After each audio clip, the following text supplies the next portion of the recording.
आज के वीडियो में संविधान सभा को समझने का प्रयास करेंगे कि ये संविधान सभा होता क्या है।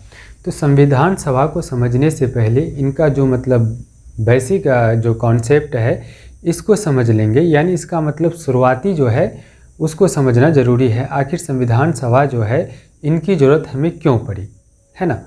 तो संविधान सभा की ज़रूरत हम लोगों को क्यों पड़ी, सबसे पहले इस क्वेश्चन का आंसर हम लोग समझने का प्रयास करेंगे ताकि फिर संविधान सभा को समझने में किसी प्रकार का दिक्कत नहीं हो। तो जैसा कि हम सभी को पता है कि 1600 ईस्वी में अंग्रेज़ भारत आए थे और धीरे धीरे उन्होंने भारत पर कब्जा करना स्टार्ट कर दिया। जब भारत पर कब्जा करना स्टार्ट कर दिया तो भारतीयों ने जो है उसको क्या करने के लिए, यहाँ से बहिष्कार करने के लिए, यहाँ से भगाने के लिए काफ़ी जद्दोजहद किए, काफ़ी आंदोलन किए और काफ़ी स्वतंत्रता सेनानियों ने, यानी बहुत सारे लोगों ने जो भारत को क्या कराना चाहते थे, आज़ाद कराना चाहते थे। किनसे? अंग्रेज़ों से। तो आज़ाद कराने के दौरान भारतीयों के मन में यह विचार आया कि जब हमारा देश जो है आज़ाद हो जाएगा तो हम अपने देश में अपने हिसाब से जो है क्या करेंगे, शासन करेंगे, यानी संविधान बना करके शासन करेंगे। तो संविधान बनाने के लिए संविधान सभा की आवश्यकता होगी। तो इसीलिए जो है उन्होंने, यानी भारत के लोगों ने, भारतीयों ने सबसे पहले जो है संविधान सभा की मांग किया। किनसे किया? अंग्रेज़ों से किया, ताकि अंग्रेज़ यहाँ से चले जाएंगे तो संविधान सभा के बदौलत जो है हम लोग संविधान बनाएंगे और अपने भारत देश में अपने हिसाब से शासन करेंगे। तो सर्वप्रथम जो है 1895 ईस्वी में बाल गंगाधर तिलक ने संविधान सभा का मांग उठाई, है ना। जैसा कि यहाँ पे आप लोगों को देख पा रहे होंगे आप लोग, 1895 में पहली बार संविधान सभा की मांग बाल गंगाधर तिलक ने उठाई। सबसे पहले बाल गंगाधर तिलक ने संविधान सभा की मांग उठाई। किनसे? अंग्रेज़ों से, कि हमें क्या चाहिए? संविधान सभा चाहिए। क्या अंग्रेज़ इतना आसानी से संविधान सभा दे देंगे, या फिर संविधान सभा बनाने का ऑर्डर अंग्रेज़ दे देंगे क्या? अगर दे देंगे तो फिर अंग्रेज़ों को क्या है, दिक्कत है। इसीलिए जो है अंग्रेज़ों ने भारत के लोगों को काफ़ी परेशान करने के बाद जो है 1940 ईस्वी में जो है वो क्या करते हैं, भारत के लोगों का जो है प्रस्ताव जो है उसको क्या करते हैं, वो एक्सेप्ट करते हैं 1940 ईस्वी में। उसके बाद 1925 में महात्मा गांधी की अध्यक्षता में कॉमनवेल्थ ऑफ इंडिया बिल प्रस्तुत किया। अब ये संविधान सभा की मांग के लिए जो है एक लंबी प्रक्रिया चली। 1895 से ही क्या होता है, स्टार्ट होता है। जब बाल गंगाधर तिलक संविधान सभा का मांग करते हैं तो उसके बाद जो है धीरे धीरे और भी स्वतंत्रता सेनानी, यानी भारत के स्वतंत्रता सेनानी जो भारत को आज़ाद कराना चाहते थे, वो सब जो है फिर धीरे धीरे से संविधान सभा का मांग को उठाया। तो 1925 ईस्वी में फिर महात्मा गांधी की अध्यक्षता में, यानी अध्यक्ष कौन बने? महात्मा गांधी बने, और कॉमनवेल्थ ऑफ इंडिया बिल प्रस्तुत किया। ये बिल प्रस्तुत किए थे किसकी अध्यक्षता में? 1925 ईस्वी में महात्मा गांधी की अध्यक्षता में। अब ये कॉमनवेल्थ ऑफ इंडिया बिल क्या है? इस बिल के अंतर्गत जो है अंग्रेज़ों से स्वायत्त राज्य का दर्जा मांगा, यानी डोमिनियन राज्य का दर्जा मांगा और संविधान सभा का मांग किया इन बिल के अंतर्गत। उसके बाद फिर 1934 ईस्वी में संविधान सभा की मांग M.N. राय ने की थी। पहले जो है 1934 से पहले और एक ईस्वी आप लोग याद रखिएगा 1928 ईस्वी में, है ना। 1928 ईस्वी में मोतीलाल नेहरू संविधान का जो है वो प्रारूप तैयार किया था। फिर 1935 ईस्वी में भारतीय राष्ट्रीय कांग्रेस ने भी इस मांग को आधिकारिक रूप से उठाया। अब संविधान सभा की मांग को जो है 1935 ईस्वी में भारतीय राष्ट्रीय कांग्रेस, जिसकी स्थापना 1885 ईस्वी में होता है, वो पार्टी भी जो है इस मांग को आधिकारिक रूप से उठाया कि हमें क्या चाहिए, हमें संविधान सभा चाहिए, है ना।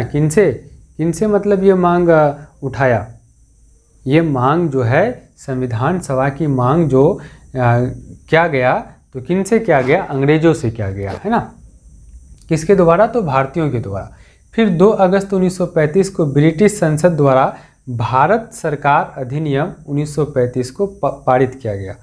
अब ये जो है भारत सरकार अधिनियम 1935 का भारत सरकार अधिनियम जो है, यह संविधान का महत्वपूर्ण स्रोत है। ये भी क्वेश्चन पूछा जाता है कि संविधान का महत्वपूर्ण स्रोत कौन है, तो भारत सरकार अधिनियम 1935 है ना। तो यही भारत सरकार अधिनियम 1935 को जो है पारित किया था, वो कौन पारित किया था, 2 अगस्त 1935 को पारित हुआ था भारत सरकार अधिनियम 1935 का, और ब्रिटिश संसद द्वारा, कौन संसद द्वारा, ब्रिटिश संसद द्वारा जो है 2 अगस्त 1935 को भारत सरकार अधिनियम 1935 को पारित किया गया। भारत सरकार अधिनियम क्या है, भारत सरकार अधिनियम जो है इसको पारित किया गया, और यह जो है 1937 में लागू हुआ। और इसको जो है कब लागू किया गया, 1937 ईस्वी में लागू किया गया। उसके बाद 1938 ईस्वी में नेहरू जी अंतिम बार 5वीं बार संविधान सभा बनाए, है ना। संविधान सभा बनाने का निर्णय लिया, यानी इनसे पहले जो है उन्होंने कई बार मतलब मांग किया था, और अंतिम बार यानी 5वीं बार जो है वो संविधान सभा बनाने का निर्णय लिया कि हम क्या बनाएंगे, संविधान सभा बनाएंगे। कौन, पंडित जवाहरलाल नेहरू, जो बाद में जो है वो क्या बने थे, जो बाद में प्रथम प्रधानमंत्री बने थे, और ये जो है संविधान सभा में उद्देश्य प्रस्ताव भी पेश किए थे। आगे इस चीज़ को हम लोग समझेंगे। तो फिर 1938 के बाद 1940 ईस्वी में अंग्रेजों ने अगस्त प्रस्ताव के माध्यम से संविधान सभा को क्या कर लिया, एक्सेप्ट कर लिया, यानी स्वीकार कर लिया। तो 1940 अंग्रेजों ने अगस्त प्रस्ताव के माध्यम से संविधान सभा की मांग को स्वीकार कर लिया। संविधान सभा की मांग को स्वीकार कब किया, है ना, किस प्रस्ताव के माध्यम से, तो अगस्त प्रस्ताव के माध्यम से स्वीकार कर लिया। अब फिर 6 दिसंबर 1946 ईस्वी, है ना, 6 दिसंबर 1946 ईस्वी को जो क्या होता है, 6 दिसंबर 1946 ईस्वी को संविधान सभा की कैबिनेट मिशन द्वारा स्थापना हुई। यानी संविधान सभा का गठन जो है वो कब होता है, 6 दिसंबर 1946 ईस्वी को संविधान सभा का गठन होता है, यानी संविधान सभा का स्थापना होता है। और जब संविधान सभा का स्थापना होता है तो उसमें सदस्य जो है टोटल 389 सदस्य होते हैं, जिसमें 292 जो है ब्रिटिश प्रांत के सदस्य होते हैं, और 93 देसी रियासत के यानी भारत के राजा वगैरह होते हैं, और 4 चीफ कमिश्नर। टोटल जो है संविधान सभा में टोटल सदस्य जो है वो कितना होता है, 389 सदस्य होता है। लेकिन बाद में जो है जब भारत और स्वतंत्रता मिलने के बाद जो है भारत और पाकिस्तान का जब बंटवारा हो जाता है तो 389 में 299 ही मतलब सदस्य बचते हैं। कुल सदस्य 300 कितना थे, 89 थे। उसके बाद जो है 6 दिसंबर 1946 के बाद 9 दिसंबर 1946 संविधान सभा की पहली बैठक हुई। संविधान सभा की पहली बैठक कब हुई, तो वो 9 दिसंबर 1946 ईस्वी को हुई, और संविधान सभा की पहली बैठक हुई, और इसमें जो है अस्थायी अध्यक्ष डॉक्टर सच्चिदानंद सिन्हा को चुना गया, है ना। डॉक्टर सच्चिदानंद जो सिन्हा है, डॉक्टर सच्चिदानंद सिन्हा, इसको अस्थायी अध्यक्ष चुना गया, है ना। तो अगर आपके एग्जाम में इस तरह का क्वेश्चन आता है कि भारतीय संविधान सभा के अस्थायी अध्यक्ष कौन थे, तो उसका आंसर हो जाएगा डॉक्टर सच्चिदानंद सिन्हा। तो प्रथम बैठक जो हुआ था 9 दिसंबर 1946 को, उसी बैठक में जो है अस्थायी अध्यक्ष किसको चुना गया था, डॉक्टर सच्चिदानंद सिन्हा को चुना गया था। उसके बाद उसके 2 दिन बाद जो है 11 दिसंबर 1946 को संविधान सभा की दूसरी बैठक होती है। तो दूसरी बैठक में जो है अस्थायी के जगह अस्थायी अध्यक्ष चुने जाते हैं, वो डॉक्टर राजेंद्र प्रसाद, जो भारत के प्रथम राष्ट्रपति बनते हैं। तो इस प्रकार से आज यही तक, फिर मिलते हैं इनसे अगले वीडियो में